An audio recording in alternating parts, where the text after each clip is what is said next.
ఒకప్పుడు అందరూ ఒక చోట చేరి సంగీత దర్శకుడి ఊహల్లో నుంచి ప్రవహిస్తున్న బాణీలు బాగున్నాయో లేవో చర్చించుకుని ఆమోదముద్ర వేసాకే ఆ పాట బయటికి వచ్చేది.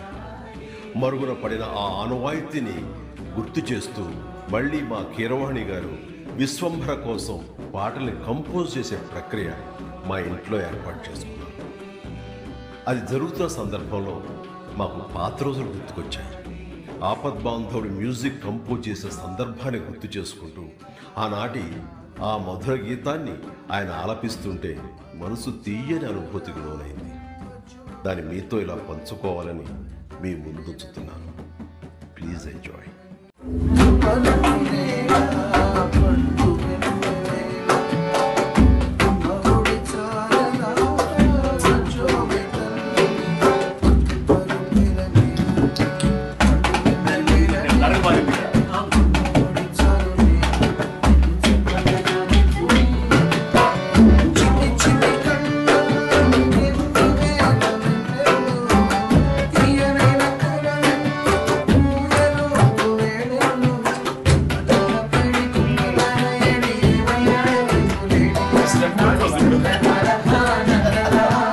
ఈరోజే జన్మించిన మా ఆస్కారుడు కీరవాణి గారికి హృదయపూర్వక జన్మదిన శుభాకాంక్షలు.